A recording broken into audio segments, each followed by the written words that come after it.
2 das 5 lições sobre psicanálise, né? Proferida por Sigmund Freud, nos Estados Unidos. Então, nós vamos tratar de um momento específico na história da psicanálise, que já tinha um certo avanço, tá? A psicanálise, nesse momento na história dela, ela já estava bastante avançada. Só um minuto aqui que eu vou passar o link.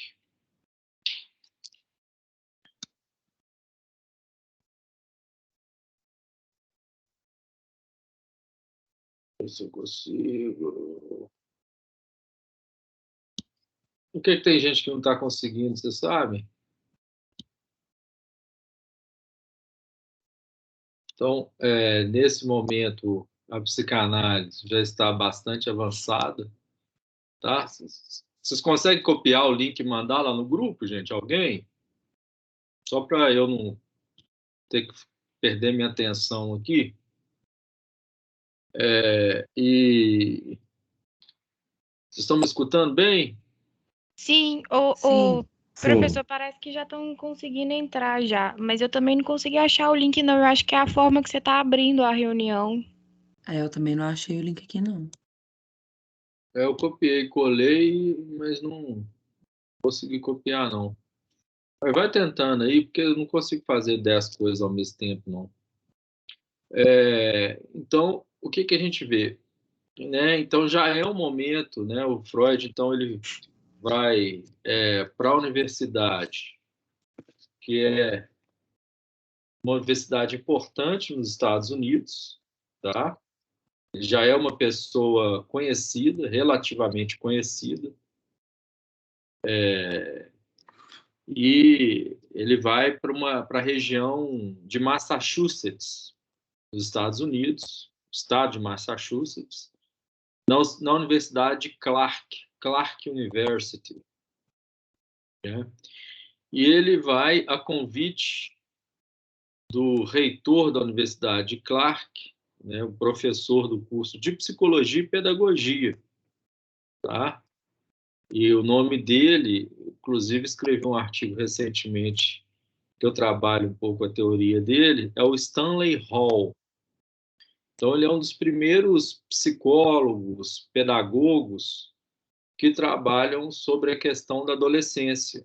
Então, é importante a gente ter em mente, né, que esse convite feito por Stanley Hall, né, ao Freud, é um convite de um psicólogo, de um pedagogo, chamando o Freud para ir para os Estados Unidos.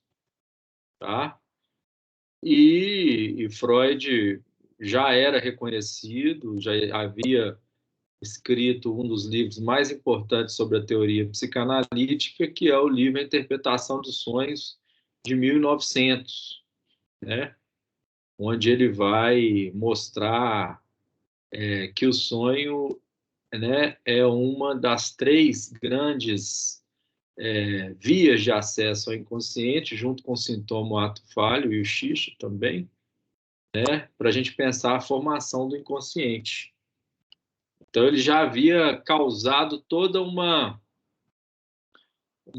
outra leitura sobre as questões do inconsciente, né, trazendo o sonho não mais como uma possibilidade, vamos dizer assim, de ser interpretada como até então era vista, né, apenas como algo menor das manifestações inconscientes, das manifestações da nossa vida minêmica, né?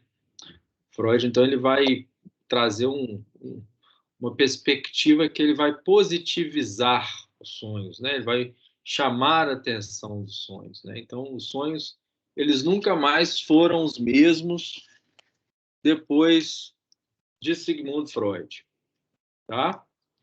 né? Então, e além de outras questões importantes também, não só com relação aos sonhos. Ele vai ser convidado, então, pelo Stanley Hall, né? Que era já um psicólogo que tinha uma importância significativa tanto nos Estados Unidos como na Europa, principalmente com relação às questões relacionadas à adolescência, né? E que era muito influenciado pela perspectiva desenvolvimentista da adolescência, né? Pensando, então, que a adolescência era uma fase do desenvolvimento, da psicologia do desenvolvimento, que era posterior à questão da infância. Então, teria infância, adolescência, que já começa a ser pesquisada nesse momento, tá? Importante que antes do Stanley Hall e alguns outros teóricos, a adolescência não tinha essa importância toda no século XIX ou no século XVIII. A adolescência começa a ser mais importante a partir do século XX. E ele começa a trazer nessa primeira lição, o primeiro contato que ele teve, né? Ele aí, nesse momento, ele é bem modesto, né? Para dizer que ele não foi o único inventor da psicanálise, né? Então, ele havia ao seu lado Joseph Breuer, tá? Que é um discípulo do Freud, né? E que ele começa a atender um caso que era acompanhado por Joseph Breuer, ele e o Freud começam a discutir, né, de uma paciente que apresentava uma série de perturbações físicas, paralisias, insensibilidades, distúrbio da visão, tá? Ela apresentava aí manifestações que tinham cunho, vamos dizer assim, físico no próprio corpo, né? E também psíquicas, tá? Além de repugnâncias, alimentos, bebidas, ausência e a redução da capacidade de expressão verbal. No tratamento, né, com essa paciente, o Freud vai chamar, ela mesma vai chamar, né? Que ela falando, ela começa a se sentir um pouco melhor, tá? Ela vai falar que ela estava se submetendo a uma cura pela fala, tá? Como se ela estivesse limpando uma chaminé, né? Do inglês vem talking cure, tá? E whippy chimney, tá? E o que vai chamar a atenção para Freud e Breuer nesse momento, tá? É exatamente a questão, né, de que eles começam a perceber que, embora esses sintomas seriam sintomas no corpo, né, eles não teriam uma etiologia, tá? Vem todo o debate da psicanálise com a cultura da época, uma cultura muito carregada do discurso da ciência, do discurso médico, tá? Muito em razão das descobertas, né, que começaram a acontecer ali na virada do século XIX para o século XX, principalmente com uma herança extremamente racional que aquela cultura produzia, tá? E ele começa a demonstrar, né, que aquele sofrimento que aquela paciente tinha não tinha a sua etiologia, tá? Etiologia é uma palavra importante, ou seja, ela não tinha a sua origem apenas nos sintomas fisiológicos, apenas os problemas fisiológicos, problemas orgânicos. Mas ele começa a perceber que teria suas origens também, né? Também de cunho emocional. E o Freud começa a se atentar, vamos dizer assim, para a prática da hipnose, tá? porque nesse primeiro momento ele sai de Viena, vai para Paris, encontra lá o Charcot, ele fica durante um ano em Paris, inclusive ele fica num hotel que chama Hotel Brasil, em Paris, que existe até hoje. Ele ficou hospedado nesse hotel durante um ano, e ele tem as aulas do Charcot, que é um médico hipnotizador que leva as histéricas para uma espécie de um anfiteatro dentro do hospital e hipnotiza aquelas mulheres que têm braços imobilizados, têm uma cegueira, têm uma dificuldade da fala, apresenta sintomas de conversão, que a gente chama de sintomas de conversão histérica, né? Que é um braço enrijecido, por exemplo. E a partir do momento em que elas são hipnotizadas, esses sintomas desaparecem. Então, quando Freud começa a perceber, né, que se, por exemplo, esses sintomas fossem sintomas orgânicos, eles não iriam desaparecer, ele começa a perceber que existe um fundo emocional na origem daqueles sintomas que não são apenas de cunho essencialmente orgânicos ou fisiológicos, né? E aí, em outro momento, ele vai abandonar a questão da hipnose e vai trabalhar com a questão da fala. Então, é nesse contexto aí que a gente vai pensar essa primeira lição, tá? Que a origem, então, da psicanálise estaria vinculada aos sintomas histéricos, né? Histeria, do grego, seria útero, tá? E poderia ser encontrado poderia ser mais encontrado, né, nas figuras femininas, certo? Essa é a primeira lição ali que o Freud vai passar para os seus para os alunos, né, lá nos Estados Unidos. Então, Freud, quando ele faz essas 5 conferências, né, é assim que a gente pode dizer, ele já está fazendo uma espécie de resumão ali do que ele já tinha descoberto nas suas teorias, né?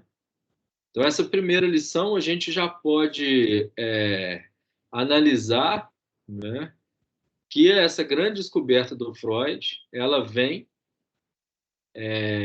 orientada, vamos dizer assim, a partir de 2 discípulos importantes, 2 mestres importantes, que é o Charcot e o Breuer, né? E que a partir dessas investigações, dessas inquietações que ele começa a ter, ele começa a perceber, né, que as histéricas elas padecem de sintomas, né, de reminiscências, né? Seguindo, o Freud percebe, então, né, que a hipnose ela não seria muito produtiva, visto que nem todos os pacientes se mostravam passíveis de serem hipnotizados, principalmente se a gente for levar em questão que o Freud também ele não era um grande hipnotizador, tá bom? Ele é influenciado por um outro colega, Bernheim, tá? E ele começa a pedir, ele abandona a hipnose e começa a pedir os pacientes para começarem a falar, tá? Assim que ele tocasse na testa desse paciente. E aí esses pacientes teriam uma lembrança daquilo que foi esquecido. Então, a partir da segunda lição, o que o Freud já vai trazer? Já tem a tese fundamentada de que esse sofrimento não tem uma função orgânica, né? De que a hipnose não é algo que pode ser tratado a partir da psicanálise, ele vai abandonar a hipnose, e ele vai falar que o paciente, para ele melhorar, ele tem que lembrar das suas experiências traumáticas no seu passado E aí, sob um efeito de catarse, esse afeto passa a ser um afeto simbolizado e esse sujeito começa a ter uma representação e esse sujeito, a partir desse momento, ele consegue ter uma melhora significativa do seu sofrimento, né? Alguns sintomas, inclusive, aparecem. Ele vai falar que o recalque, então, né, a partir do momento em que o sujeito fala, ele é enfraquecido, né? E um determinado desprazer ali que o sujeito tenta evitar, a partir do momento em que ele fala, ele tem uma melhora com relação a isso, né? E ele tem todo um debate sobre as questões de Janet, né, sobre a questão da histeria, nessa segunda lição também, né, que diz respeito às questões relacionadas ao sistema nervoso e sua capacidade de manter a multiplicidade dos processos mentais e a elaboração de síntese. O Freud ele vai explicar que as patologias elas ocorrem de maneira dinâmica, né, e que existem duas forças, que são forças que, de certa maneira, se contradizem, né, uma força no campo do inconsciente e outra no campo da consciência. Com a intenção de evitar o desprazer, né, essa ideia, então, que está no inconsciente, ela é repelida da consciência e da lembrança. Mas, no entanto, né, essa ideia que ela é repelida do consciente, que fica no inconsciente, ela aparece sob a forma de sintoma. E aparece como uma forma de desprazer. Então, a função do sintoma ali seria uma forma de satisfação substitutiva que o Freud começa a encontrar e que diz respeito a uma certa experiência traumática que o sujeito teve, né, em alguns casos, na maior parte dos casos, durante a sua infância. Então, vai ser um pouco isso aqui. Eu só fiz uma rápida introdução. A gente vai discutir de uma maneira mais detalhada, mais minuciosa agora. Quem que é o grupo que vai apresentar? Somos nós, Ana Luísa, Ana Carolina, Jéssica, Beatriz, Anderson e Natália. E Rayane também. Esqueci de alguém?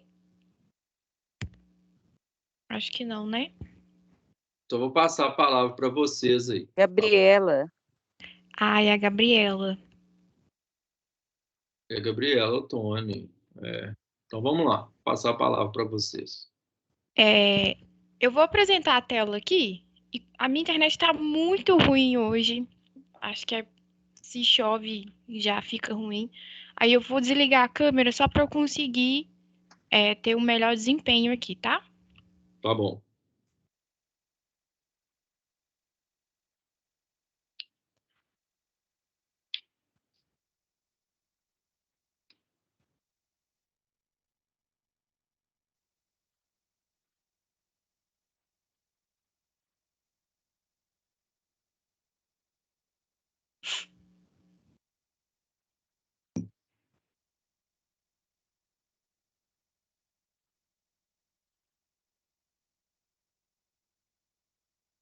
Tá carregando aí para vocês?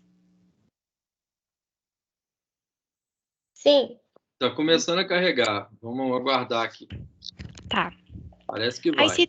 se travar muito, vocês me avisem, porque a internet hoje está realmente estranha.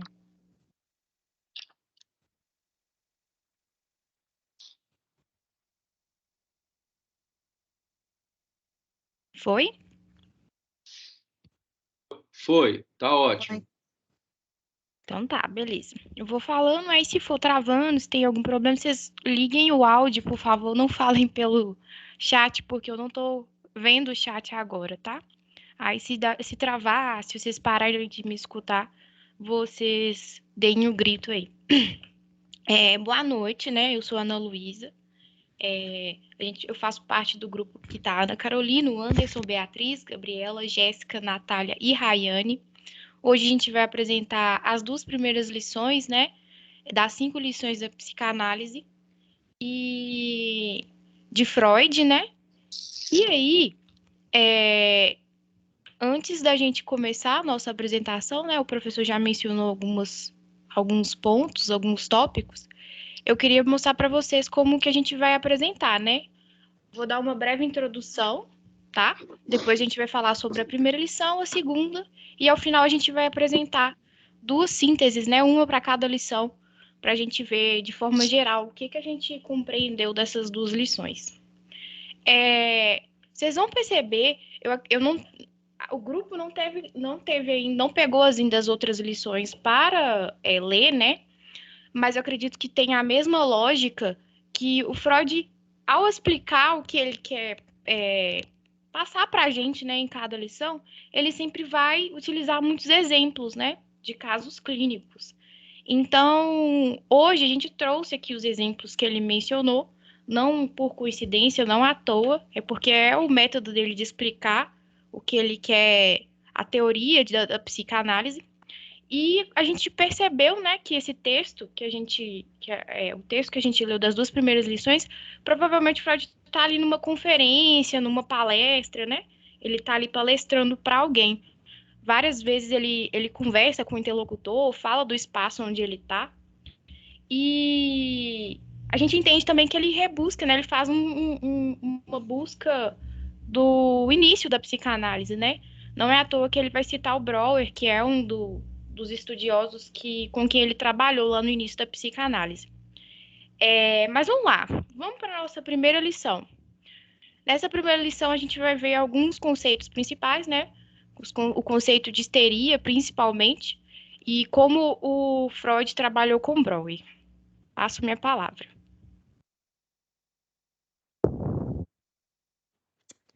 Oi, gente. Então, Boa noite.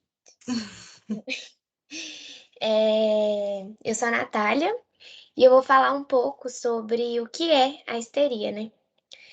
A histeria ela é uma doença psicológica causada por experiências emocionais traumáticas que ocorreram no passado e se manifestaram fisicamente no presente dos pacientes. Eu vou explicar melhor.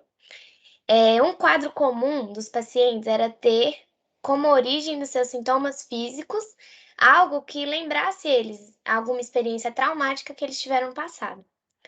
Em algum episódio que suas emoções eram reprimidas, ou seja, não havia a descarga apropriada dessa emoção, das palavras, das ações. Então, a reproduzir as mesmas cenas que recordassem essas emoções reprimidas, o corpo se manifestava como uma fixação às suas memórias.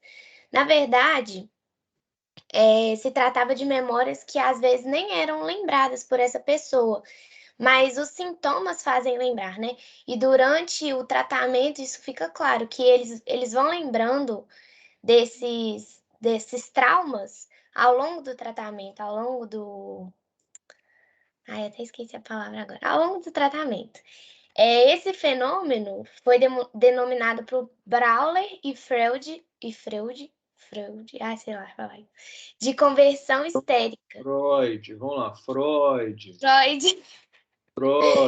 Nossa, eu tô muito lerda.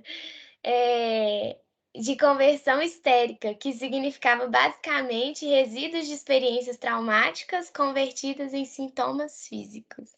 Então é isso. Aí nessa imagem tá até mostrando, né, quando a mulher tá tipo reprimindo as palavras dela, as ações e prendendo tudo dentro dela ali. E era basicamente isso, a histeria, essa doença. Eles tanto estudaram.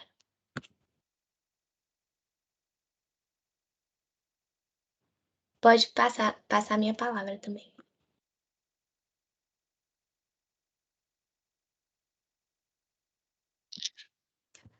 Então, a histeria, né, sendo essa manifestação, ela manifesta em sintomas.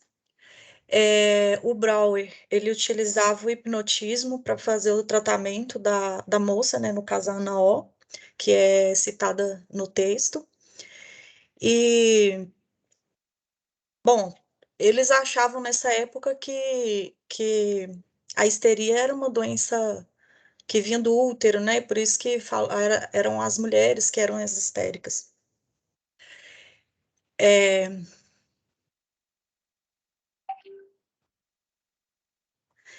desculpa, eu tô um pouquinho nervosa. E o Breuer e o Freud, eles hipnotizavam as pacientes para elas ficarem suscetíveis aos comandos deles. E assim, Breuer. ah, aí eles pegavam as palavras que, no caso da Ana, ela falava algumas palavras quando ela estava meio aérea, né? Eu esqueci o nome da palavra certa. E ele anotou essas palavras e quando ela estava em transe hipnótico, ele falava para ela fazer uma relação entre as palavras e as lembranças, né? Que ela tinha. E aí ela acabava lembrando as coisas que desencadearam esses sintomas nela. E como os meninos falaram, o sintoma, ele era uma briga, né, do consciente com o inconsciente que causavam esses sintomas, que era uma briga do que a pessoa sentia e não conseguia expressar com o que ela achava certo, né? Por exemplo, não poderia alguma coisa assim que fosse contra a moral dela, ela reprimia para poder continuar a vida e tal, mas acabava, tô repetindo, mas acabava é, causando esses sintomas na pessoa. Pode ir para o próximo. Agora vamos para o caso. A Ana O era paciente de Breuer, era uma jovem de 21 anos, com altos dotes intelectuais, e apresentava uma série de perturbações físicas e psíquicas. Ela tinha uma paralisia espástica, que leva a movimentos anormais e problemas de equilíbrio ao caminhar. Ela também apresentava perturbações dos movimentos oculares e várias alterações de visão, dificuldades em manter a cabeça erguida, tosse intensa, repugnância por alimentos e impossibilidade de beber água durante várias semanas, apesar da sede muito intensa. Redução da faculdade de expressão verbal, que chegou até a impedi-la de falar ou de entender a língua materna, e estados de absência ou estados de ausência. Aqueles estados onde a pessoa está fora de si, e é uma dissociação da consciência que ocorre no paciente histérico entre o estado normal e o estado patológico. Esses sintomas, então, eram sintomas muito graves e provavelmente, olhando pela ótica médica, estariam diante de um quadro de doença grave do cérebro. Mas seus exames estavam normais, não tinha nada de anormal e até mesmo tratava-se de uma paciente muito jovem. Mas Ana tinha passado por abalos emocionais intensos e os seus sintomas e suas alterações patológicas apareceram quando o pai, que ela amava muito, estava sofrendo com uma doença, o qual o levaria à morte. E Ana O, por conta de sua própria doença, teve que abandoná-lo. Pode passar, Ana.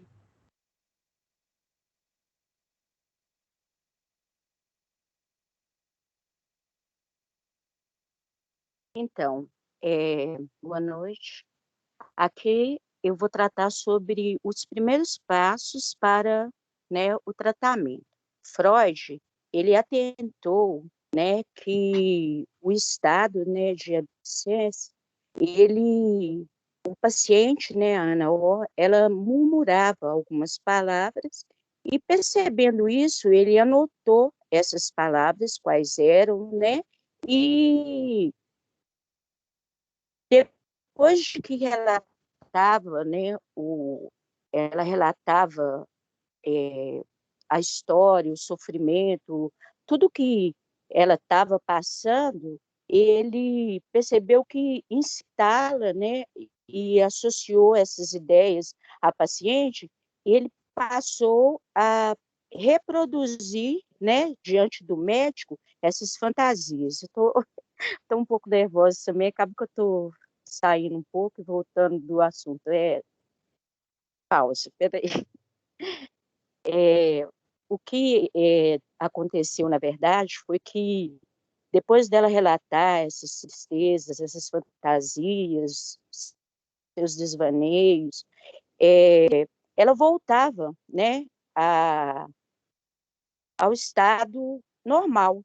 E depois ela precisava de novo né, de fazer novamente essa, como que eu falo, essa hipnose, meio que hipnose, né, para que ela voltasse a ter paz, ter, né, condição de ficar mais, apresentava uma melhora.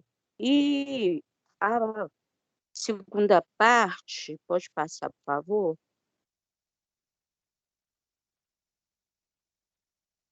Fala sobre a paciente, né, que ela entendia, esqueceu a língua materna, entendia perfeitamente o inglês. Freud, com isso, ele concluiu que a paciente de Brower, ela não tinha, né, ela não tinha uma doença degenerativa. E a partir do que ele foi percebendo que, né, repetindo aquelas palavras, os traumas registrados, né, no nosso consciente, eles não podem, eles não são apagados, né? Muitos ficam ali escondidos. Então, no momento em que a Ana ela expressava sobre esses sentimentos, Freud ele concluiu, né, que os sintomas das neuroses podiam ser aliviados e deu, né, o nome desse novo gênero de tratamento de cura pela fala. E é onde que foi entendido por ele que deixar o paciente devagar sobre suas memórias, sobre seus sonhos, ideias, fantasias, sobre o seu sofrimento, dava a essa pessoa uma condição de, se não, né, ser curada através da verbalização, né, do seu sofrimento, da sua dor, pelo menos ela obtinha a consciência da sua origem, a condição, né, de que ponto que realmente aquilo aconteceu, começou a acontecer, e poderia tratar, né, de uma forma ressignificativa. Ela, aliás, o método psicanalítico, ele é um tratamento baseado na fala, né, verbalizar o sofrimento através das palavras, buscando expressá-los. Aí, então, né, quando o paciente ele começa a falar, pôr para fora aquelas angústias, dores, tristezas, tudo que, né, traz incômodo, ele automaticamente começa a ter consciência da sua origem, né, e condições também de assumi-los, né, nessa ressignificação.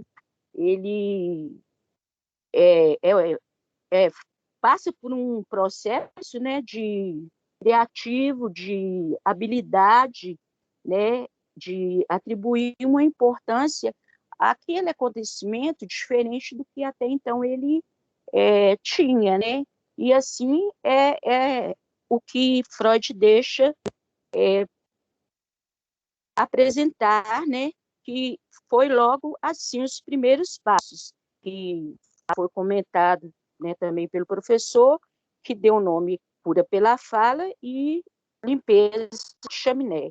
Ou seja, falando, expondo, colocando para fora, é a maneira, né, do início do tratamento, da cura, se não, pelo menos o alívio.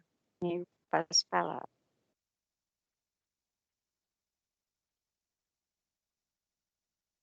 Como eu mencionei, né, lá no início da apresentação, Freud utiliza de muitos exemplos clínicos, né, associando os sintomas, principalmente desse caso da Ana O, e aí a gente vai falar um pouco sobre isso agora.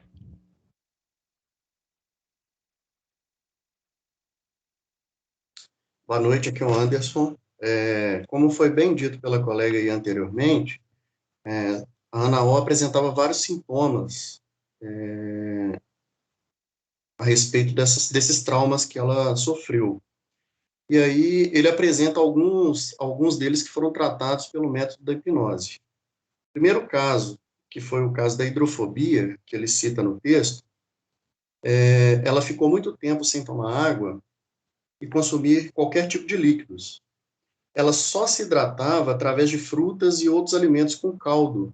Ela substituía o consumo da água no copo por alimentos que iam hidratá-la para ela não desfalecer. Nesse caso, o Breuer coloca ela sobre hipnose e ela lembra de ter visto o cachorrinho dela bebendo água em um copo no quarto da dama de companhia dela.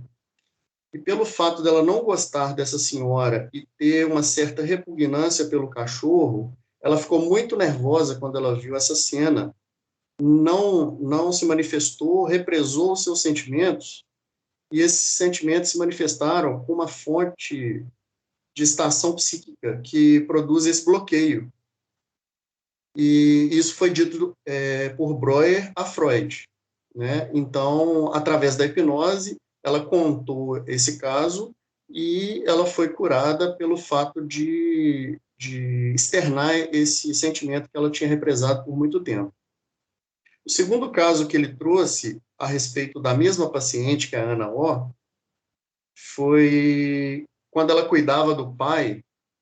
Ela estava debruçada sobre uma cadeira, esperando um médico que vinha de Viena para poder fazer o tratamento do pai. E aí o pai pediu a ela que olhasse as horas, e ela estava com os olhos cheios de lágrimas e não queria que o pai visse que ela estava em sofrimento pela doença dele, pela situação do pai. E ela não conseguia enxergar muito bem o relógio, então ela aproximou demais o relógio próximo aos olhos, e aí deu aquela... Quer ver um termo que ele usa aqui?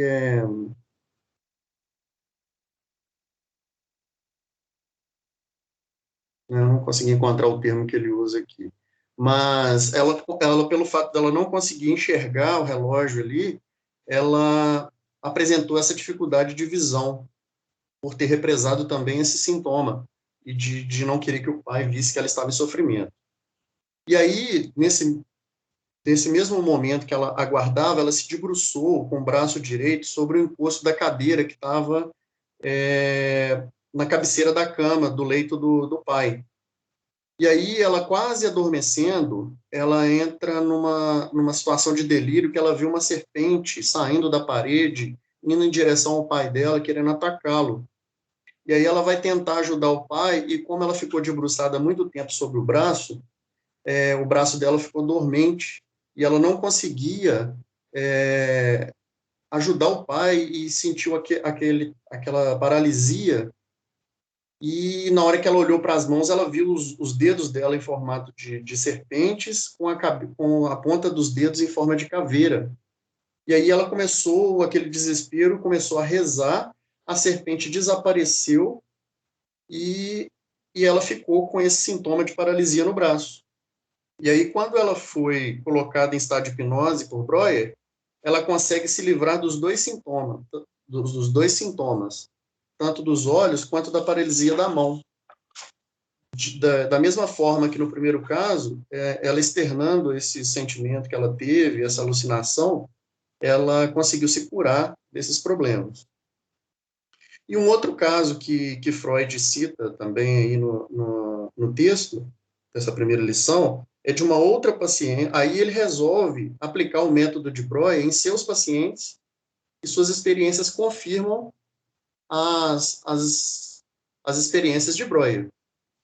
Ele conta que uma senhora possuía um tique de estalar a língua inconscientemente quando ela ficava excitada. Então, ele relata duas situações. Uma delas foi quando ela tentava fazer o filho dela dormir. Ele estava doente, o filho estava doente, ela tentava fazer ele dormir, e com o intuito de não acordá-la, ela ficava quieta em silêncio. E uma outra situação foi numa viagem que ela fez com os filhos, chovia muito e os cavalos se assustaram. E aí, como ela não queria fazer ruído nenhum para que os animais não se assustassem mais, ela, diante dessas duas situações, o silêncio nas duas situações foi interrompido pelo estalar da língua inconsciente dessa senhora. Então, foi uma coisa inconsciente que partiu pelo fato dela querer aquele silêncio absoluto, então ela tinha essas atitudes.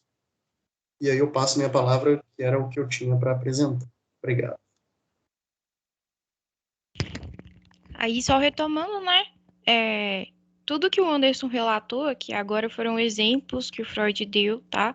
Associados à Ana O, que foram perturbações, né, psíquicas que causaram sintomas físicos.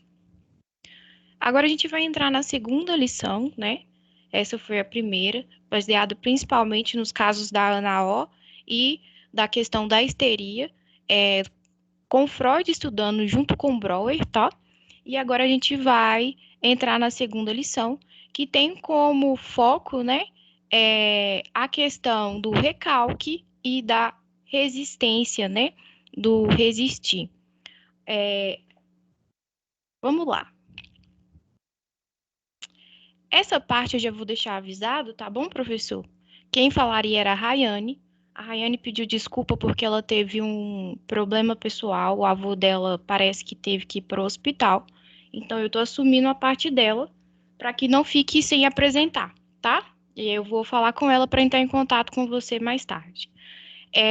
Assim como na primeira lição, Freud fala sobre Breuer, né, com quem ele estudou, ele vai fazer um diálogo com Janet também, né, Pierre Janet, que o professor até já mencionou, né, era um discípulo de Charcot, uma escola que estudava as questões de histeria, só que numa pegada mais biológica, né, pensando mais nessa questão neurológica, né, mais não sei se poderia dizer assim, mais médica mesmo, mais física.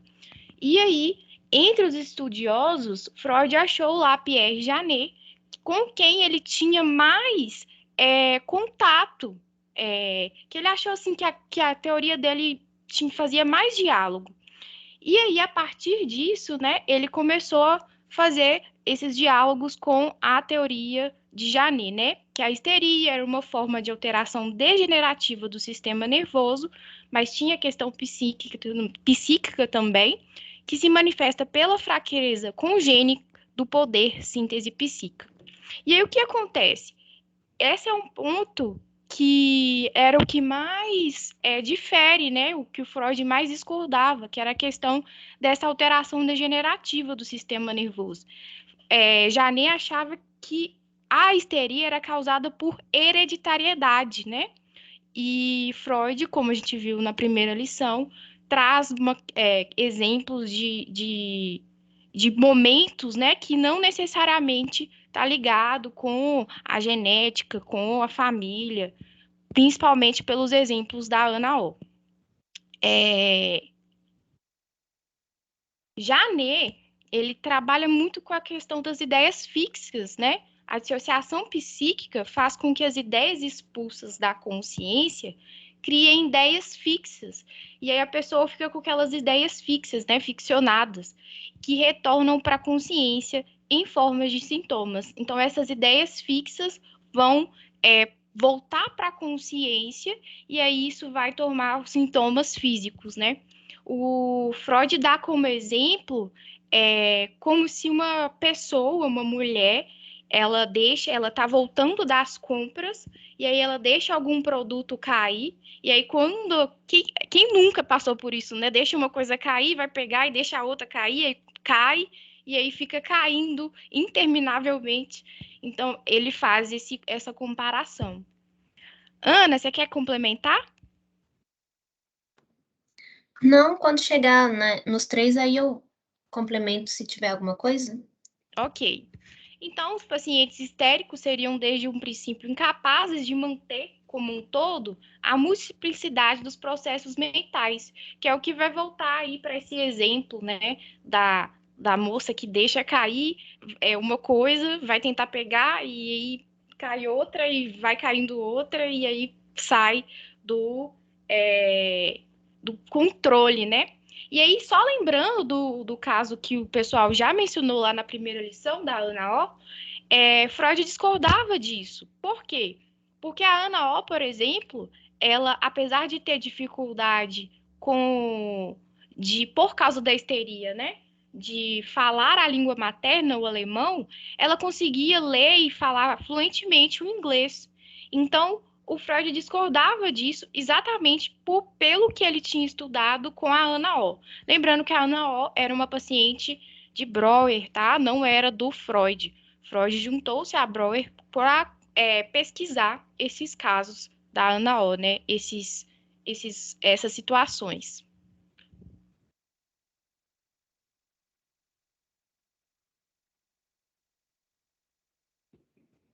Então, aqui só para elucidar um pouquinho, os principais, né?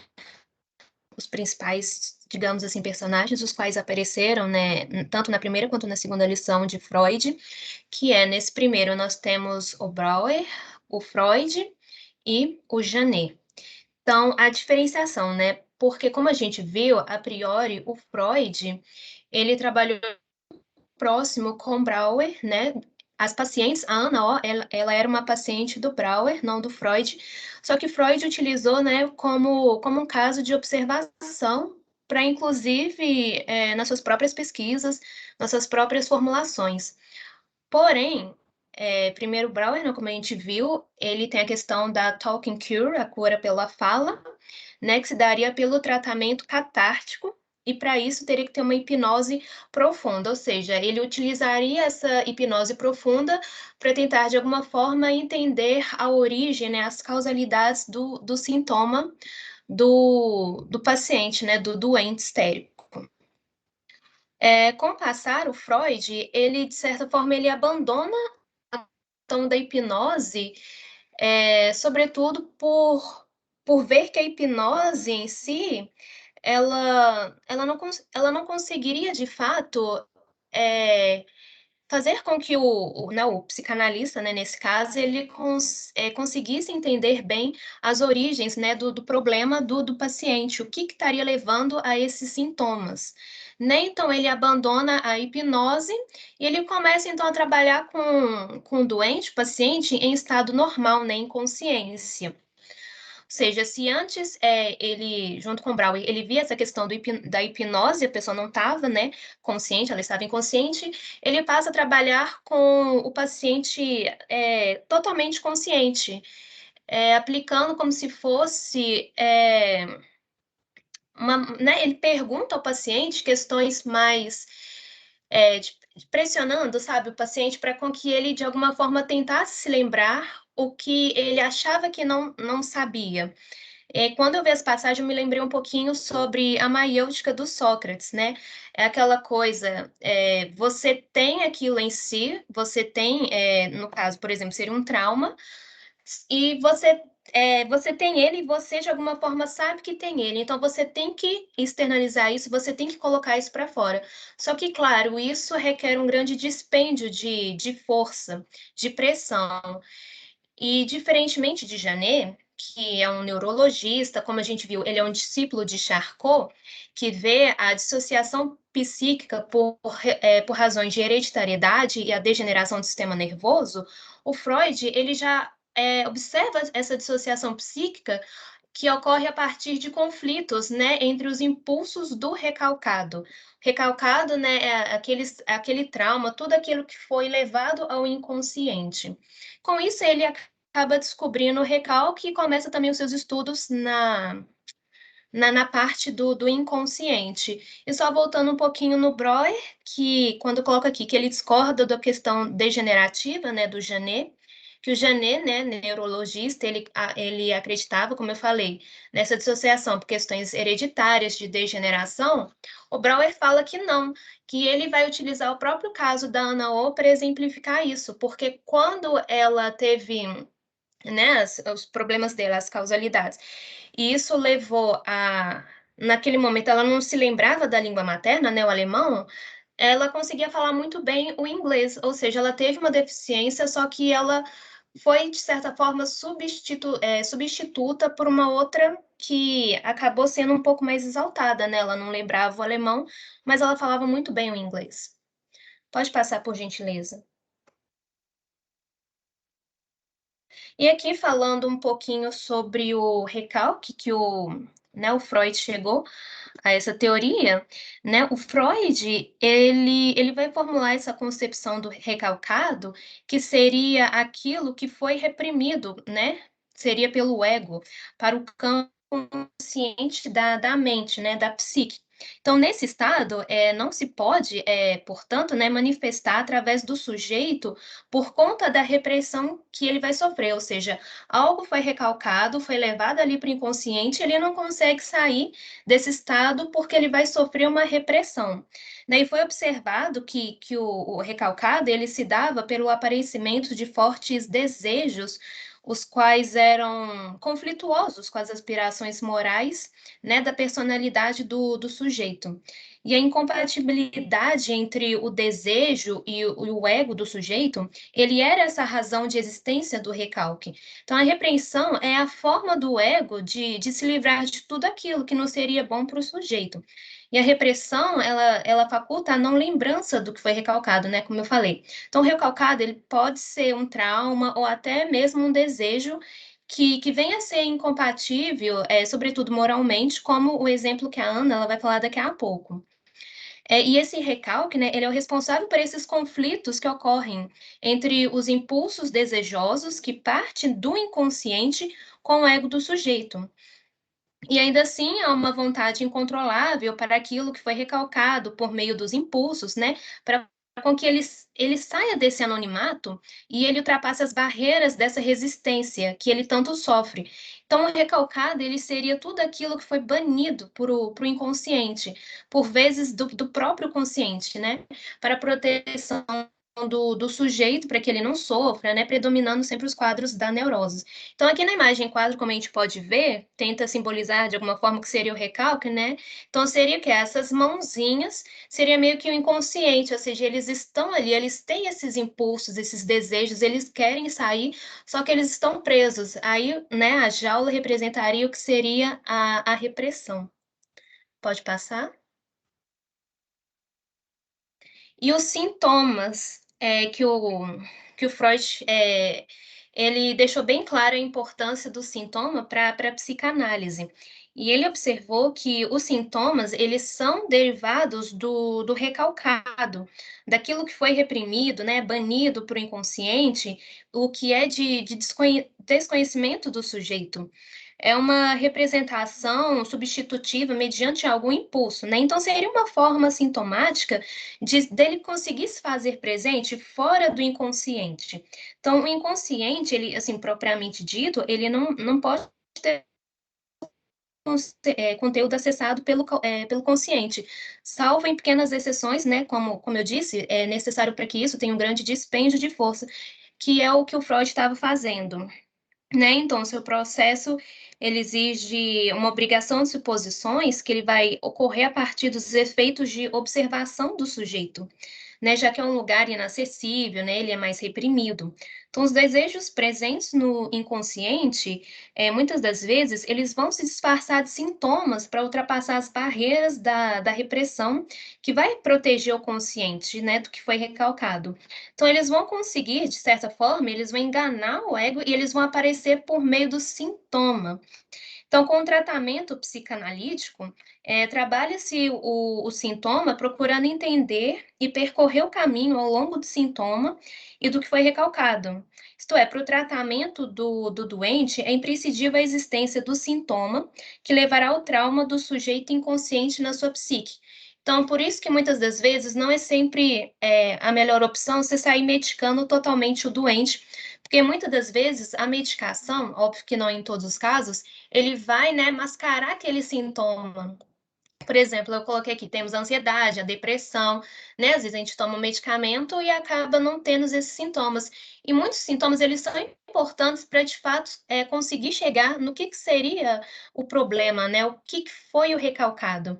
Temos também, né, o ato falho, as compulsões alimentares, inclusive os próprios sonhos também são uma forma de sintoma. Então, eu trouxe essa imagem aqui, 5, para ilustrar um pouquinho o que seria, né? utilizam muito essa imagem do iceberg, que é aquela pontinha visível, né, que em tese está acima da água, é aquilo que se pode ver. Então, embaixo, né, tem muitas coisas que a gente não consegue observar, a gente não tem essa dimensão, que seria o inconsciente, que é aquilo que a gente não tem, né, muitas vezes a noção, o que existe ou o que tem ali, mas ele está ali. Então, pode passar.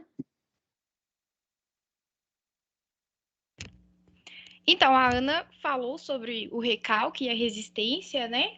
E aí, agora eu vou falar um pouco sobre os exemplos que o Freud trouxe para o auditório, né? Para a gente entender melhor sobre o que é o recalque, né?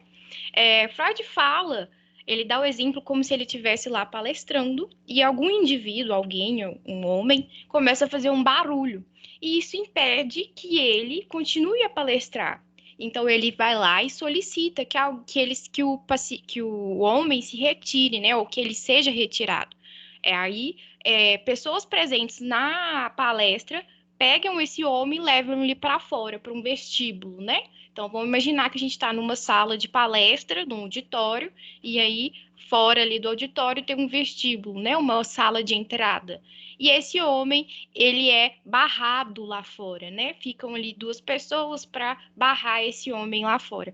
Esse homem, ele foi recalcado, né? Ele foi inibido para fora, né? Ele foi repreendido. Ele fala que a sala, o auditório, seria o nosso consciente. E o vestíbulo, né? Ele seria o inconsciente, que é para onde a gente manda algo indesejado, né? Seja desejos, seja pensamentos, né? E a gente manda para esse inconsciente. Então, esse homem, que seria o pensamento, ele foi recalcado para o nosso inconsciente, né? Então, ele fala até que essa é uma imagem mais simples, mas é para a gente entender o que seria esse recalque. A resistência, por outro lado, seria um mecanismo que a gente tem para se proteger, como a Ana disse, de um possível conflito por causa desse pensamento, né? Então, a resistência nesse exemplo seriam os homens, as pessoas que estão barrando esse cara lá fora. Então, essa resistência ela seria uma forma da gente não ter contato com esse pensamento que nos causa algum conflito, alguma dor, algum mal-estar, né? Só que, a partir do momento que a gente leva esse pensamento para o inconsciente, a gente recalcou o homem lá para fora e impediu que ele participasse da palestra, ele começa a gritar lá do vestíbulo porque ele quer participar, ele quer estar lá dentro também. E aí acontece que ele continua incomodando a gente, né? Continua incomodando a palestra, só que lá de fora. E aí, a partir disso, pensando, né, no nosso consciente e inconsciente, nosso pensamento ele está lá no inconsciente, continua incomodando a gente e vai causar sintomas físicos também. Então, o homem continua a gritar, o nosso pensamento continua a incomodar e vai causar problemas no nosso consciente lá no auditório. Ele dá um outro exemplo também, isso já é um exemplo de paciente, né? De uma jovem que adoeceu com graves sintomas histéricos e essa jovem ela teve esse movimento de recalcar um pensamento. E o que foi? Qual situação levou a isso, né? Ela tinha um afeto pelo marido da irmã. E era um afeto mais do que fraternal. Era um desejo pelo marido da irmã. E aí a irmã, logo depois que se casou, né, com esse marido, passou pouco tempo, ela faleceu. E quando essa jovem descobriu que a irmã faleceu, o primeiro pensamento que veio na cabeça dela, ela falou assim, nossa, agora eu vou ter uma chance com ele, com o cunhado, né? Vou ter uma chance com ele. Esse é um pensamento moralmente não aceito. Imagina, você acabou de perder sua irmã e aí pensa assim, nossa, agora eu vou ter uma chance com o marido que era da minha irmã. E isso causou conflito, né? Ela tinha um desejo por ele e isso causou conflito, porque ela estava se sentindo, né, bem pela irmã ter falecido, agora ela ter uma chance com o cunhado. Assim como foi relatado, né, anteriormente, esse conflito, ela causou nela um estado de histeria, sintomas histéricos. E aí ela só foi se curar, ela só foi trabalhar melhor, né, as emoções quando ela foi falando sobre. Só que é uma questão que nem ela mesma se lembrava. Ela só foi se recordar com o tratamento, com a terapia, né, com o processo terapêutico. Porque senão ela nem se lembraria que ela teria esse recalque, né, esse pensamento ali jogado para o inconsciente. Agora, passada pelas duas lições, nós trouxemos aqui 2 esquemas com síntese das lições. Nós vamos passar por eles, eu e a Ana, e os outros integrantes também, tá? Se quiser complementar a fala. Só porque nós sabemos, foi muita informação, né? São 2 lições, às vezes é algo que não está tão... que nós não estamos familiarizados, estamos tendo o primeiro contato agora, então a gente tentou fazer uma síntese para ver se o que foi dito aqui hoje, né, na apresentação, fica mais explícito, fique mais entendível. Para a primeira lição, nós trouxemos aqui, né, no início do texto, o Breuer fala sobre o Freud fala um pouco do surgimento da psicanálise, né? Ele, Breuer, com o caso da Ana O, que era uma paciente do Breuer, novamente lembrando disso. E aí a gente fala sobre a Ana O, sobre alguns sintomas, alguns casos da Ana O, a questão da absência, né? Que é o caso da confusão. E aí a gente vai chegar no ponto de histeria, né? De desenvolver o que é a histeria e como isso foi afetando a Ana O fisicamente, causando esses sintomas físicos, né? Mas que era um problema psíquico. E aí, com a Ana O, eles desenvolveram um método catártico, né? Que é o que as meninas falaram, que era a cura pela fala. E a Ana O apelidou como limpeza da chaminé. Desenvolvido pela hipnose, né? Então, hipnotizava a Ana O e, a partir disso, conseguia ali um alívio para as emoções que estavam represadas ali pela Ana O, né? Que causavam excitações psíquicas, tá? Aqui embaixo, e se tornavam sintomas físicos, né?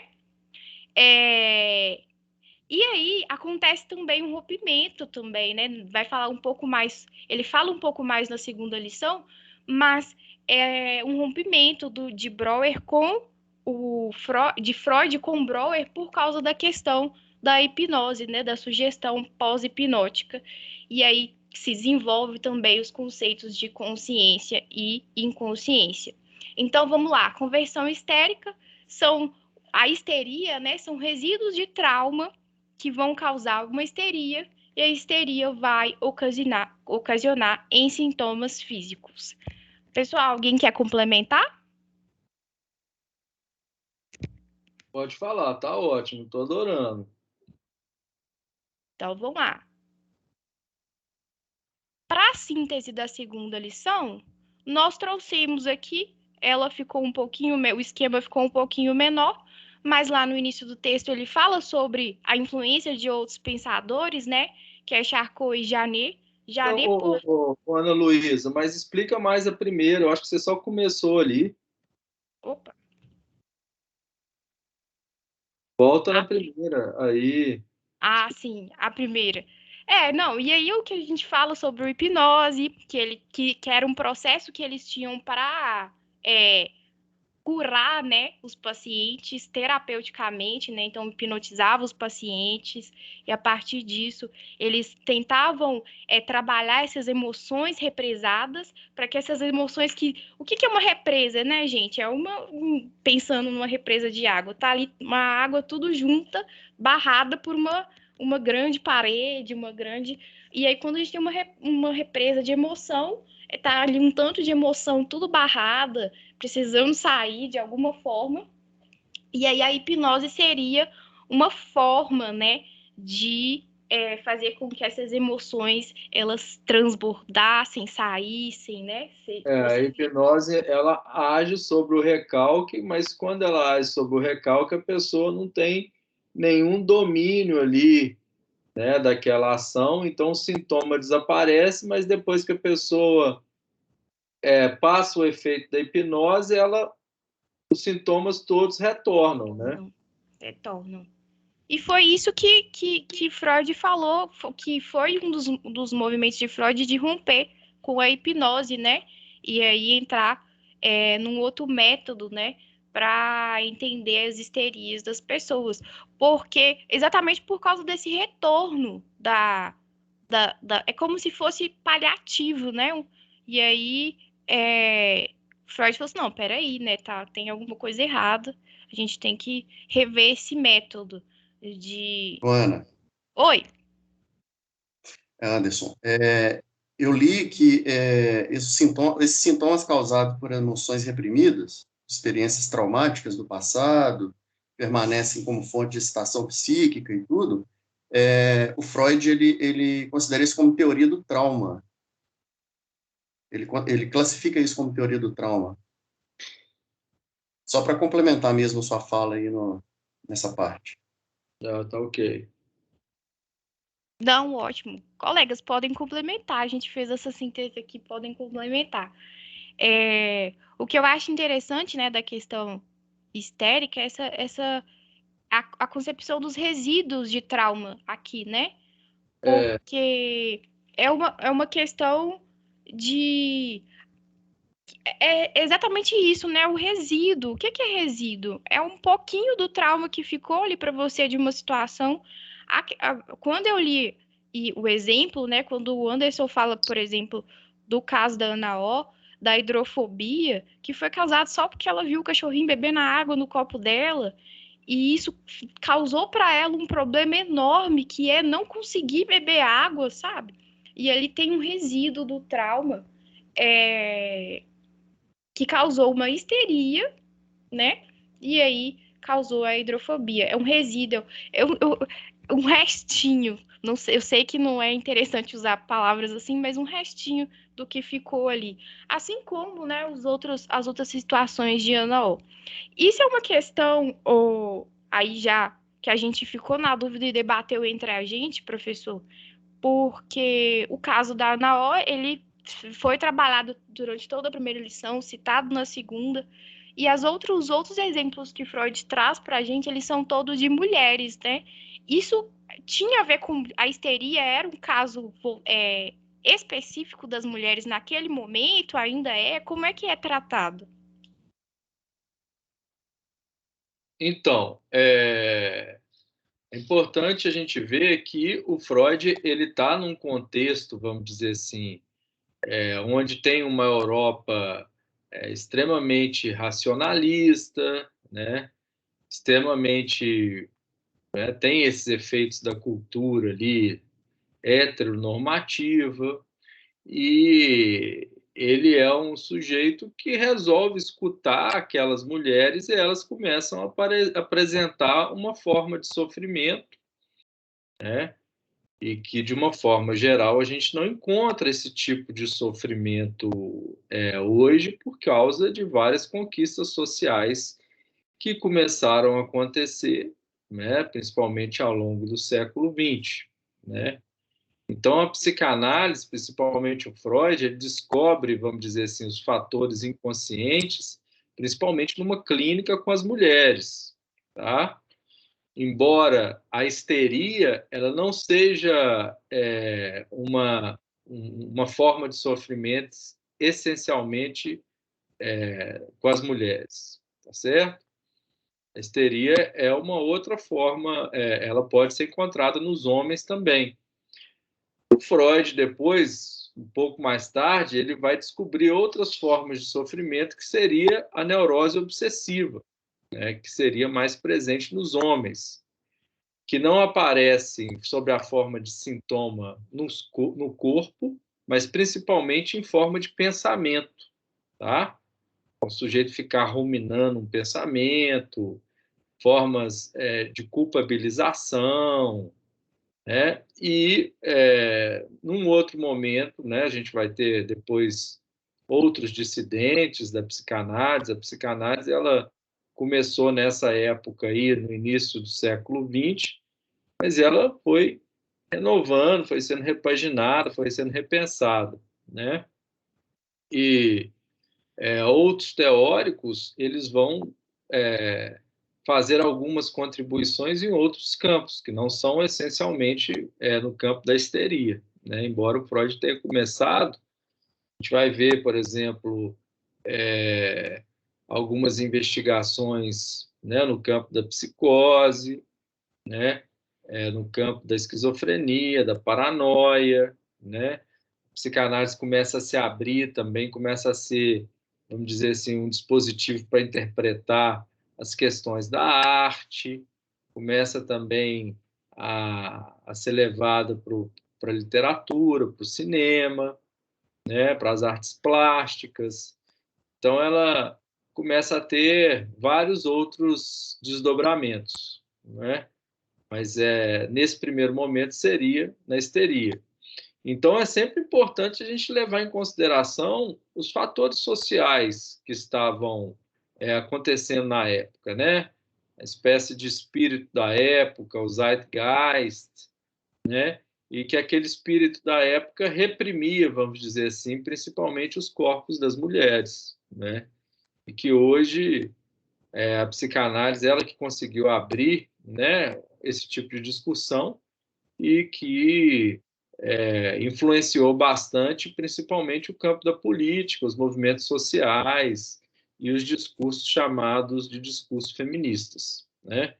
Então, uma série de questões que vão se justapondo para a gente chegar nesse tempo que é o nosso tempo de agora. Mas vamos continuar, estou gostando. Vamos para a segunda lição agora, para vocês fazerem um resumo? Vamos para a segunda lição. Na segunda lição, né, a gente tem como destaque, né, a questão da resistência do recalque, né? Mas vamos lá desde o inicinho.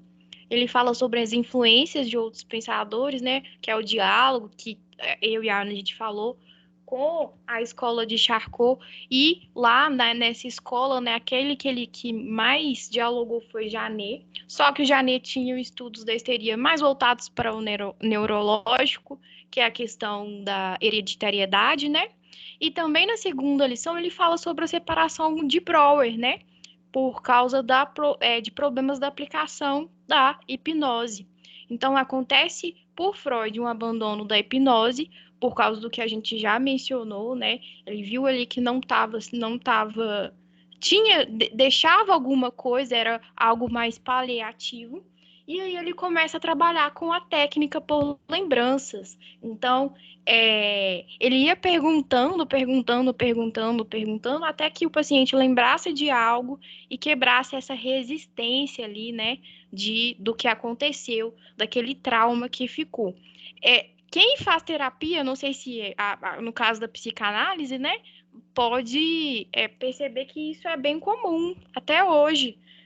Vai perguntando. Eu falo isso porque eu faço terapia, mas o meu não é psicanálise, mas eu já passei pela psicanálise e lembro que tem essa técnica, né, de te perguntar até que você mesmo descubra ali algo que te traumatizou de alguma forma e ir trabalhando isso, né? Como pontos centrais dessa segunda lição, a gente tem a resistência e o recalque. Lembrando que o recalque é um pensamento, um desejo, uma emoção que foi ali levada para o inconsciente, para a inconsciência, e de forma que a pessoa até chega a esquecer aquilo, né? Esquecer aquele pensamento, aquele desejo, muitas vezes por considerar aquilo errado, moralmente conflituoso, né? E aí a gente causa o conflito psíquico.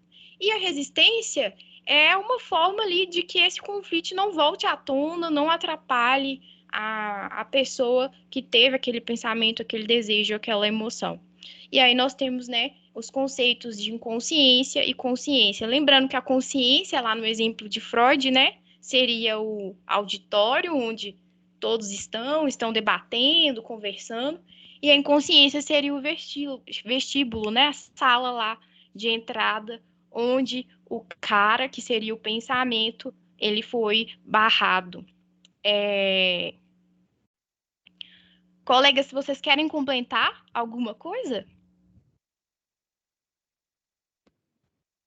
Acho que não, acho que tudo foi bem elucidado, né? A gente acabou fazendo 3 sínteses, né? No geral, acho que o grupo foi muito bem. A Ana Carolina já até avaliou. Realmente, gente, eu, né, queria parabenizar, achei que ficou muito bem claro a exposição de vocês, né, dos 2 textos, todos nós lemos os textos e agora a exposição de vocês, acho que ficou muito bem claro. Eu queria... Rapidinho, só para não esquecer, é que uma colega pediu para compartilhar. Aí no finalzinho da aula a gente vai compartilhar o slide, tá bom? Lá no grupo. Ah, você vai mandar o slide pro grupo do Sim, WhatsApp? é que uma colega pediu, sim. Ah, pode Podia mandar. disponibilizar. Com certeza, mas é importante a gente lembrar que está sendo gravada a aula, quem quiser depois ter um acesso à gravação vai ter, né? O que eu acho importante, gente, se ressaltar, alguém tem uma pergunta aí fora do grupo, algum comentário, além do pessoal do grupo, alguém gostaria de falar mais alguma coisa? Como é que vocês estão aí? Antes de eu tomar a palavra.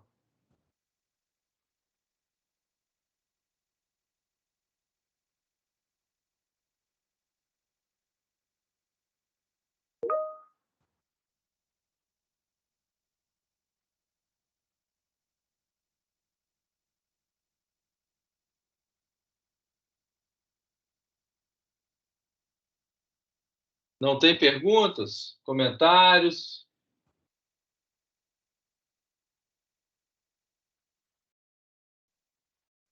Do grupo, professor? Não, do grupo ou fora do grupo. Uhum. Ô, Pedro, eu tenho uma. Você explicou mais ou menos como que funciona a hipnose. Você poderia repetir? Porque na hora que você explicou, deu uma travada aqui na minha aula.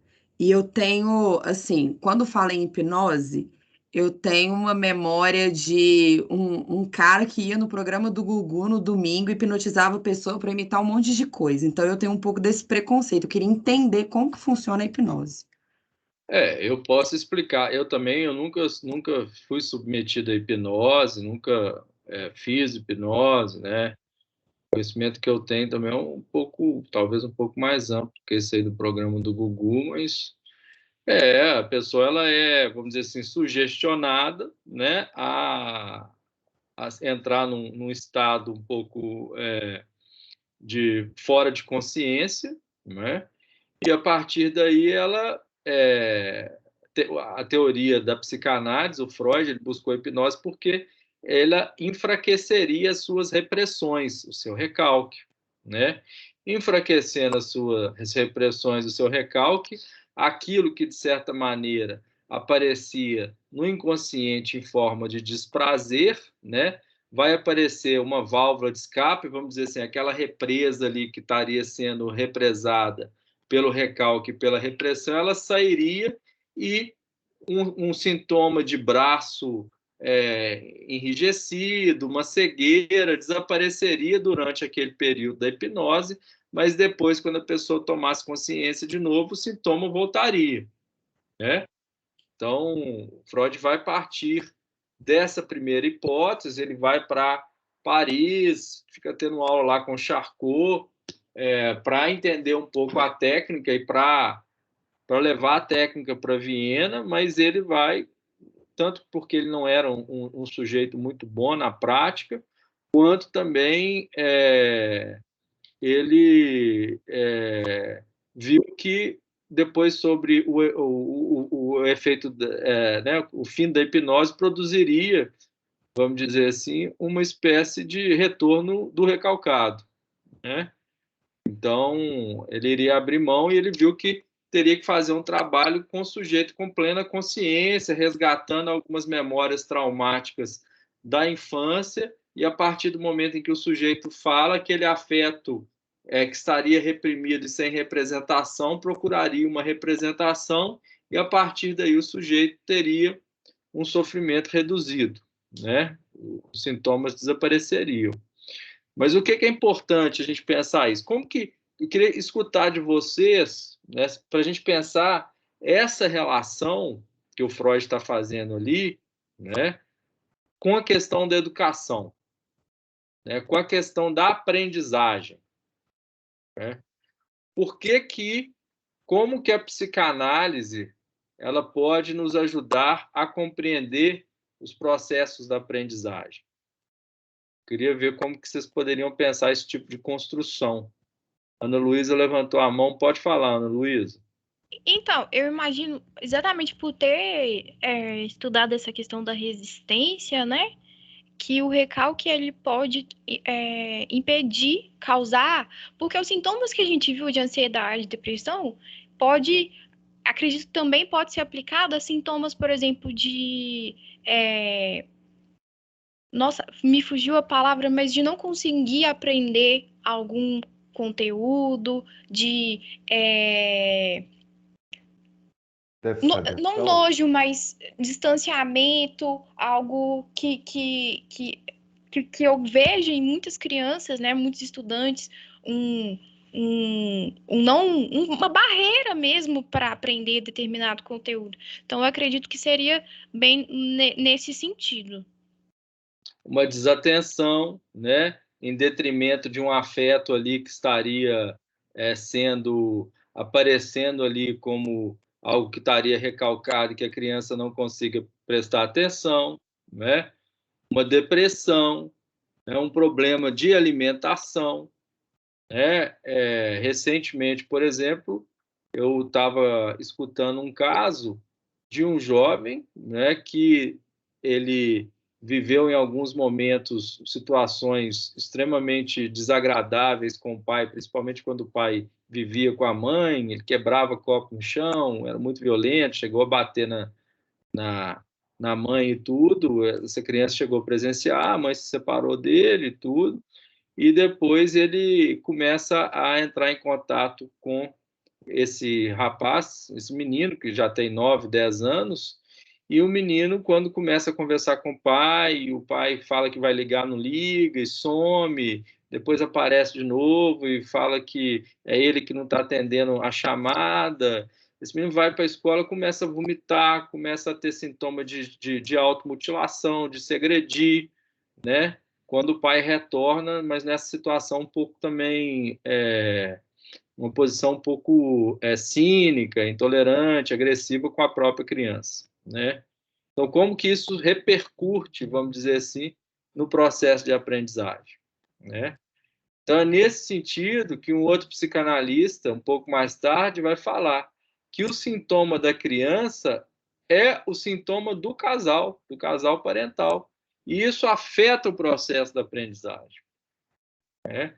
Isso afeta as relações que a criança vai ter no campo social. É muito comum, então, a gente encontrar crianças que desenvolvem sintomas a partir do momento que ela começa a ir à escola, que é o momento que ela começa a se confrontar com o outro, né? Com o outro social ali, vai um pouco mais além da família, e lá começa a ser uma pessoa que tem dificuldade de aprendizagem, tem dificuldade de comportamento, né? É agressiva, tem dificuldade de se conter ali durante algum período, algumas horas ali em sala de aula, né? As questões relacionadas à sexualidade também aparecem dentro do ambiente escolar. Isso mesmo, tem razão, Ana Luísa. Quem mais? A Marília. Eu acho que o Rian levantou a mão antes de mim. Você quer falar, Rian? Pode falar, para mim não tem importância, não. No meu caso, aqui eu lembrei de uma fala de uma professora minha da pós, eu fiz psicopedagogia, e eu tive uma matéria de transtornos de aprendizagem, e ela abordou bastante a psicanálise. E ela falou que o sintoma da criança é como se fosse o seguinte, né? Ela tem um trauma na vida dela, ela tem um problema, e ela está ali de frente com, por exemplo, aprender a ler, aprender a escrever. E colocando na balança, ela precisa resolver a vida dela, ela precisa colocar uma pedra nesse problema familiar, dessa coisa que aconteceu com ela, para depois ela sentir interesse, abrir os olhos para as outras coisas que estão na frente dela. E isso me chamou muita atenção, porque eu trabalho com crianças já tem um tempo, e eu tinha uma aluna no Fundamental 1 que ela era desse jeito. Os pais brigavam o tempo todo, a mãe era muito barraqueira, e essa aluna minha, ela tinha muito problema para aprender, para ler. Ela era super comunicativa, mas na hora que chegava nessa parte da escola, ela travava. E aí a gente chegou à conclusão que se a situação na casa dela não fosse resolvida, ela não ia conseguir caminhar para frente na escola. E aí ela saiu da escola, eu não sei o que aconteceu com a vida dela, eu sei que ela precisava colocar uma pedra nesse problema para poder seguir em frente. Mas vocês conseguiram perceber, porque o que é interessante disso daí? O que o Freud começa a mostrar? Que todo sintoma tem uma mensagem, tá certo? Todo sintoma tem uma mensagem. Se você for pedir aquilo, não sei se foi a Ana Luísa que falou da história do iceberg. Quem falou? Acho que foi uma antes da Ana Luísa. Foi a Ana Luísa? Foi a Ana também, só que a Ana Carolina. Ana Carolina, eu até ia perguntar. A Ana Carolina deve ser filha de psicólogo. Não. Não? Por quê? É porque essa metáfora a gente usa muito. Então, essa metáfora do iceberg, qual que é o iceberg? O iceberg tem essa pontazinha, né? E debaixo, e essa ponta está fora, né? Está na superfície do mar. E embaixo tem aquele tanto de coisa embaixo, né? 10% do iceberg que está na superfície do mar, né? O que a gente tem? Então, essa descoberta freudiana, segundo ele mesmo vai falar, ele vai mostrar o quê?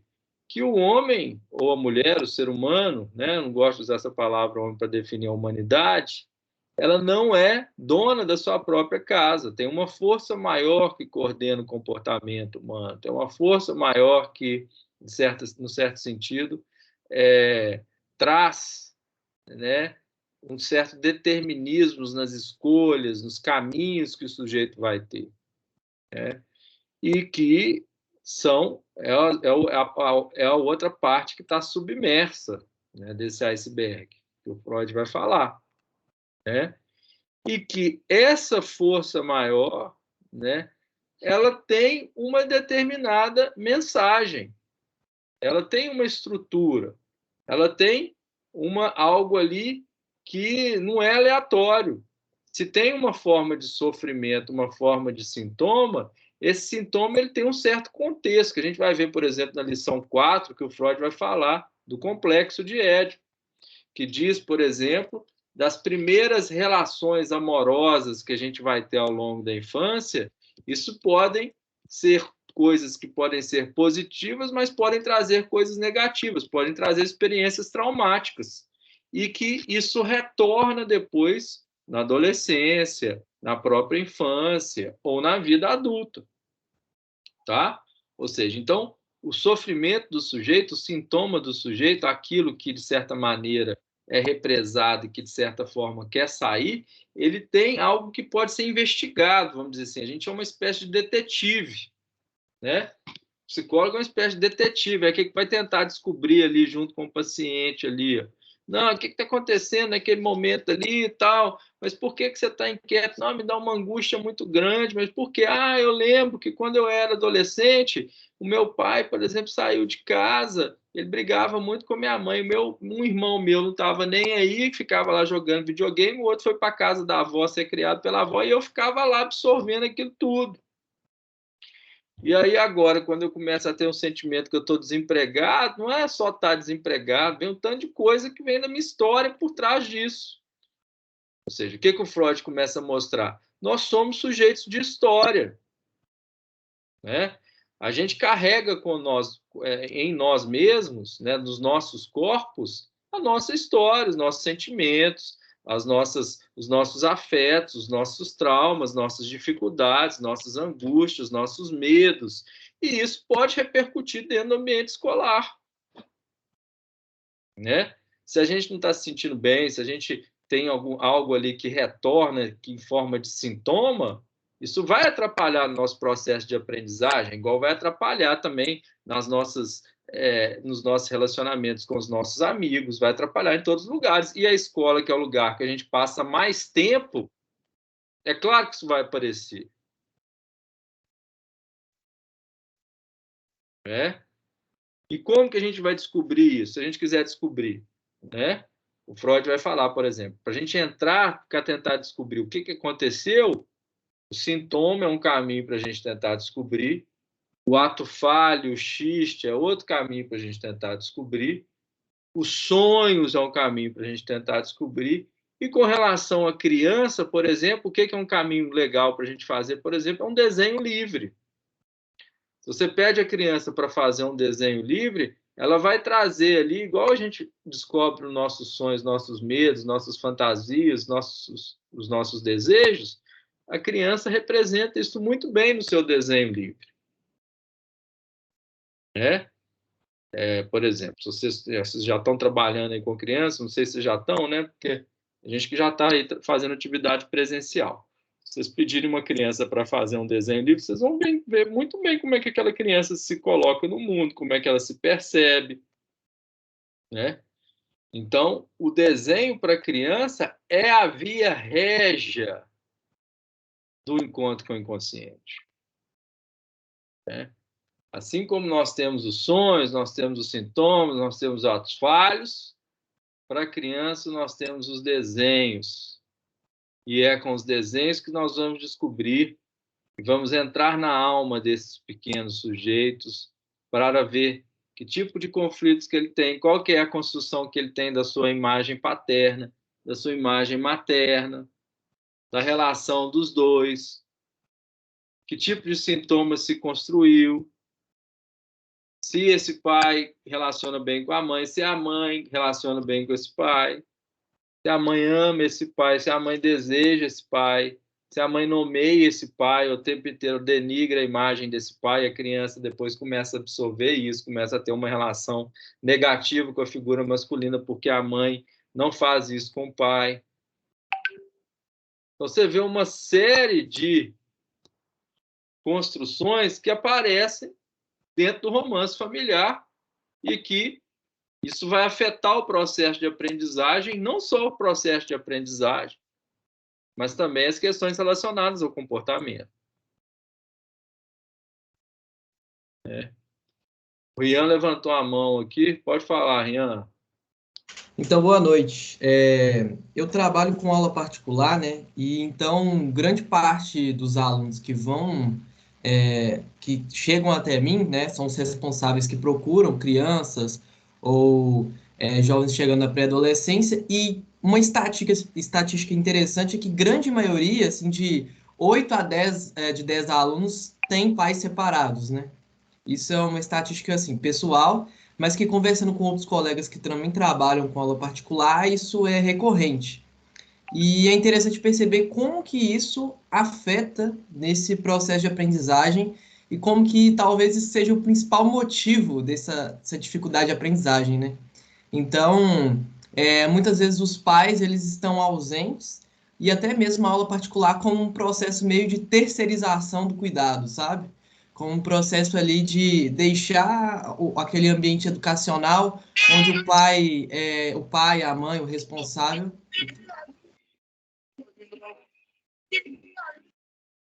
O pai e a mãe, o responsável, ele vai ter ali um contato com o filho e participar desse processo de aprendizagem conjunto. Só que, contrário a isso, né, existe esse processo de terceirização, onde que, por exemplo, eu tenho uma aluna que quem tem esse cuidado, esse contato é a avó, e os pais aparecem somente no final de semana, e olha lá. E aí, você... Ian, aí, mas o que você acha? Você acha que filhos de pais separados têm problema de aprendizagem? Que a gente tem que tomar cuidado também. Não, com certeza. A gente não pode afirmar, né? Igual eu te falei, a grande maioria que procura tem pais separados, mas não necessariamente todos têm é um problema significativo para falar que isso é a causa, sabe? Mas que, de qualquer forma, essa instabilidade, ela afeta na vida da criança, sabe? Afeta, Então, mas, por exemplo, vamos pensar num casal que é casado, mas que briga o tempo inteiro, né? aí também, isso aí já é uma questão também interna, sabe? Que também tem casos de pais que estão em conjunto, mas que há vários conflitos. Mas aí eu Alguns puxei para conflitos, por isso. exemplo, que não estimula a criança ali Isso. com relação, deixa a criança brincar com o telefone celular o tempo inteiro, não estimula ali no processo de aprendizagem, fica Mas numa posição, vamos dizer assim, fica numa posição débil ali, não consegue aprender, e o professor claramente percebe isso, que a capacidade cognitiva daquela criança é lenta, porque ela não tem o estímulo em casa, né? Sim, a gente tem uma série de problemas, né? Mas eu acho que você percebeu bem, né? Deve ter alguma questão ali. Mas como que a gente vai descobrir isso? O sujeito é que pode falar, porque, na verdade, a gente só pode, de certa maneira, intuir se tem algum problema e se esse problema tem uma relação com pais separados, né? Ou a partir de uma terapia, de alguém capacitado para isso, para tentar apaziguar, vamos dizer assim, essa forma de sofrimento. Por quê? Eu só quero pontuar uma coisa na sua fala, tá? Porque a gente não pode também generalizar, né? Hoje a gente tem famílias monoparentais, famílias tentaculares, famílias mono,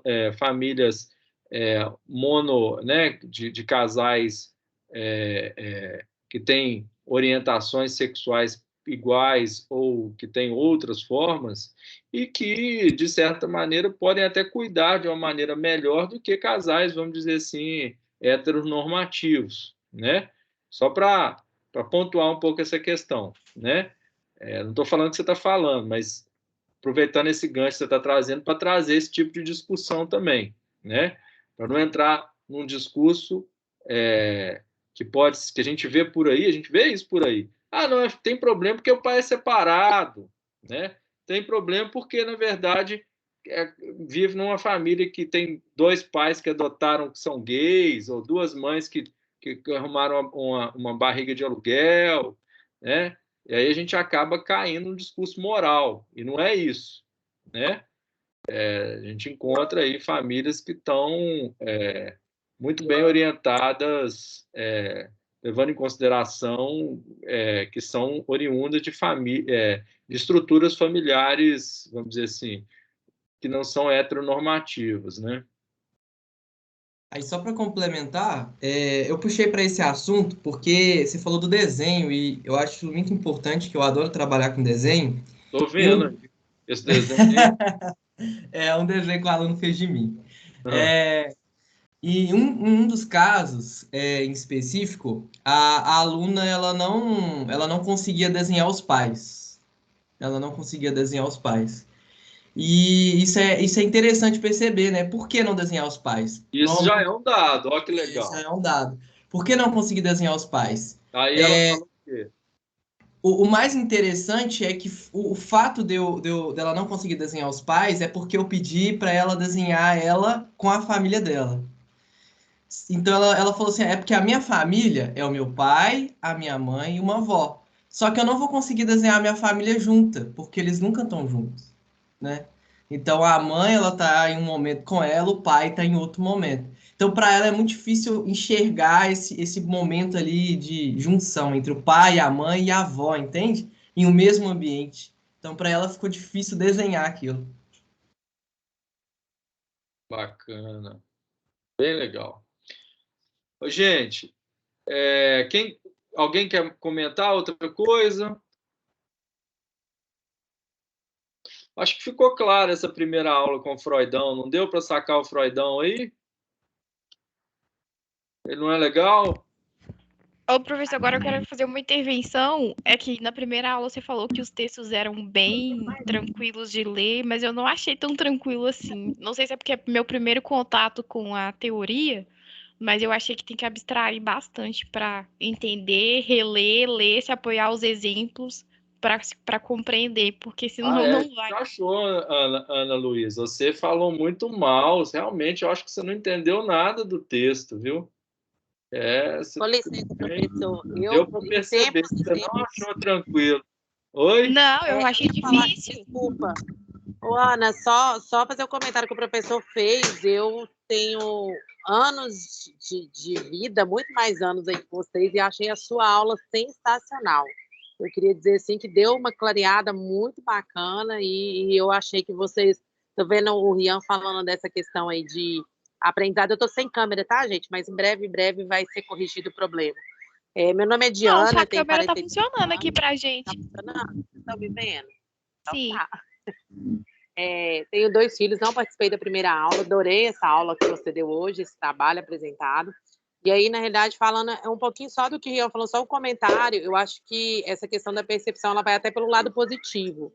Eu, quando lecionava na escola pública em Nova Contagem, eu tive 2 casos, eu trabalhava com inclusão social, eu tive 2 casos, e num curso, o professor de psicologia ou psicanálise falou comigo assim, a gente tem que perceber até quando o aluno não se reconhece. E aí ele deu um exemplo simples, às vezes você coloca a criança na frente do espelho e ele não se enxerga. Eu tinha uma criança que ele só se via na mãe dele. E uma vez eu cheguei para o Jorge e falei, Jorge, cadê você? Ele tinha 5 anos, na frente do espelho. Ele virou e falou assim, eu tô ali. E apontou para a cadeira do lado de fora da sala, que a mãe dele ia para a escola para dar merenda para ele, ia para a escola para ficar acompanhando ele, e fazia tudo, porque a diretora falava que ele não comia, aquela coisa. E aí, quando eu falei com ela, olha, eu queria testar se a mãe dele não vier para a escola, como é que vai ser? Porque no espelho ele não se reconheceu. E aí ele começou a comer sozinho, e aí eu falo dos avanços, porque eu sou apaixonada pela educação, pela questão... Só um minutinho, filho. Vou lá levar. Justamente por isso. Então, assim, só ponderar mesmo, que eu achei muito bacana a sua aula e a percepção disso, né? Da gente ver cada detalhe, cada possibilidade, entender o ser humano num todo. Eu acho muito bacana. Eu também quero parabenizar o grupo. Acho que vocês trouxeram contribuições importantes e colocaram, né, essas 2 primeiras lições aí de uma maneira clara e no nível bem no nível de alunos da FAI e UFMG, tá bom? Semana que vem, então, próximo grupo, tá? Lição 3 e 4, pode ser?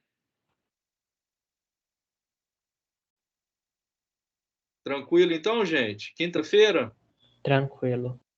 Um abraço aí para todos e todas. Sigamos.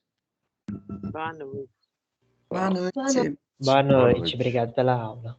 Tchau, boa noite, gente. Boa noite. Boa noite.